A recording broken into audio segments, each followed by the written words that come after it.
महत्तम समापवर्तक, क्या सीखना है? महत्तम समापवर्तक। तब महत्तम का मतलब क्या होता है? सबसे बड़ा। महत्तम का मतलब होता है सबसे बड़ा, यानी बड़ा से बड़ा, अब उससे बड़ा कोई नहीं होगा। नहीं, महत्तम का मतलब क्या होता है? सबसे बड़ा। और समापवर्तक है, तो समापवर्तक का संधि विच्छेद जब हम करेंगे तो हो जाएगा समान अपवर्तक। क्या हो जाएगा? ऐसे समापवर्तक को, समापवर्तक को अलग अलग जब लिखेंगे तो क्या हो जाएगा? समान, समान जोड़ अपवर्तक। तो समान का मतलब क्या होता है?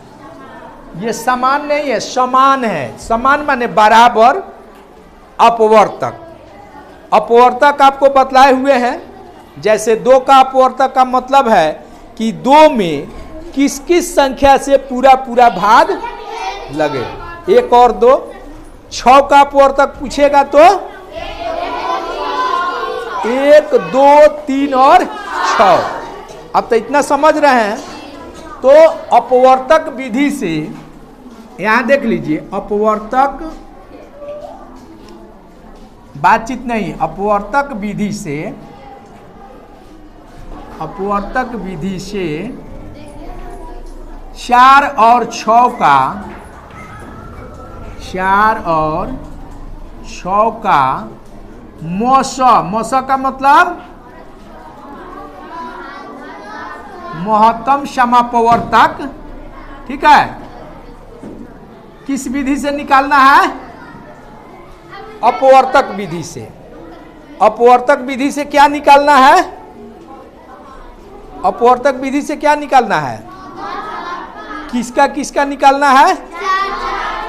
4 और 6 का। तो सबसे पहले क्या करेंगे देख लीजिए। 4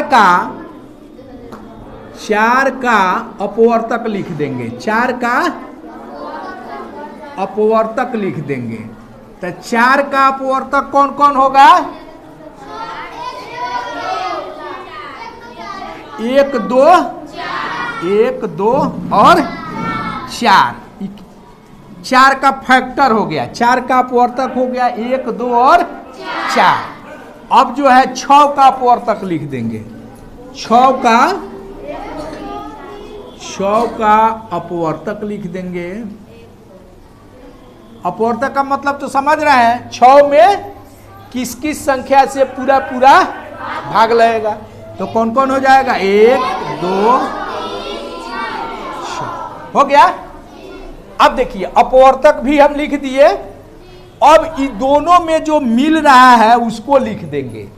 यानी इसमें है 1, 2, 4, और इसमें है 1, 2, 3, 6। तो ये दोनों में कौन कौन मिल रहा है? 1 और 2। है लड़की, दोनों में कौन कौन मिल रहा है?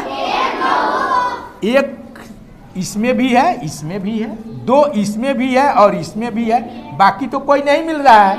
नहीं, तो इसको लिखेंगे समान अपवर्तक, यानी दोनों में जो मिल रहा है, तो इसका नाम हो जाएगा क्या? समान अपवर्तक। समान अपवर्तक। तो समान का यहाँ इंग्लिश होगा समान, या इसको उभयनिष्ठ बोलते हैं। यानी जो दोनों में है उसको उभयनिष्ठ बोलेंगे। क्या बोलेंगे? उभयनिष्ठ।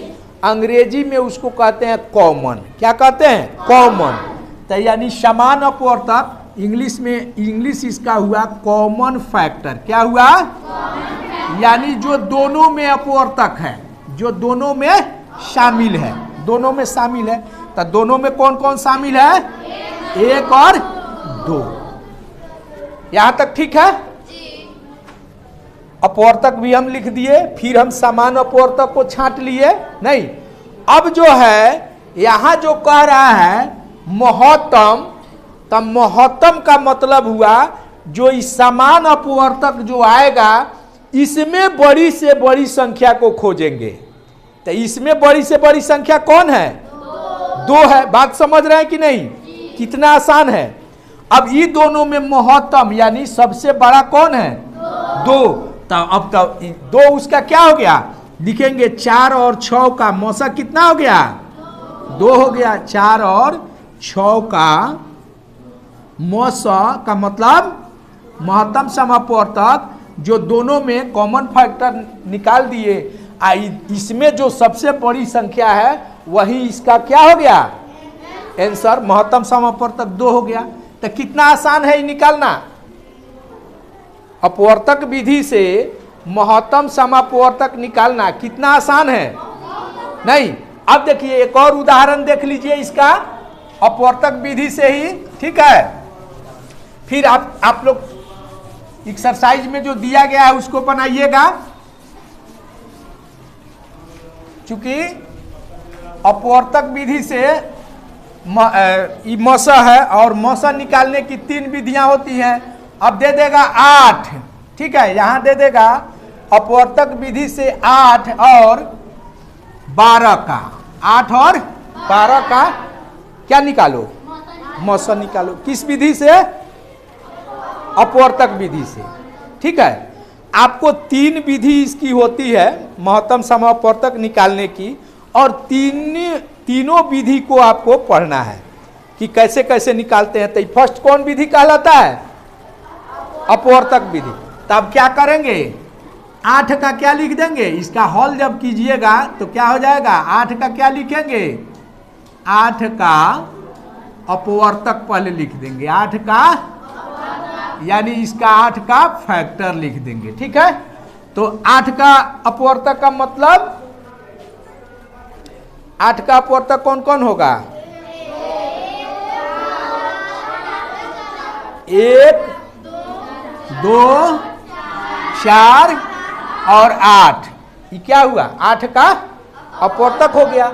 अब जो है 12 है, तो फिर हम क्या करेंगे? 12 का क्या लिखेंगे? अरे 12 का अपवर्तक, 12 का, हाँ बोलो तो कौन कौन होगा? 1, 2, 3, 4, 6, 12। अब तक चूंकि यहां 2 ही संख्या का निकालना है, 3 संख्या, 4 संख्या, 5 संख्या भी कहेगा तो इसी तरह निकालते चलेंगे, ठीक है। अब जो है इसमें क्या करेंगे? हम समान अपवर्तक लिख देंगे, यानी जो दोनों में मिल रहा है वैसा अपवर्तक जो इस दोनों में हो नहीं। तो अब लिखिए इसका क्या? समान अपवर्तक यानी कॉमन फैक्टर, समान अपवर्तक। तो कॉमन फैक्टर इसका कौन कौन होगा? 1, 2, 4। इसके अलावा तो कोई नहीं मिल रहा है। अब जब समान अपवर्तक हमको कितना आया? 3 आया, 1, 2, 4। अब देखेंगे कि इसमें सबसे बड़ी संख्या कौन है? 4 है नहीं। तो यही 4 इसका क्या हो गया? 8 और 12 का क्या हो गया? महत्तम समापवर्तक हो गया। तो लिखेंगे 8 और 12 का मौसा, यानी मौसा का मतलब महत्तम समापवर्तक। तो कितना हो जाएगा? ये 4। यही इसका क्या हो जाएगा? अब तो आप निकाल दीजिएगा।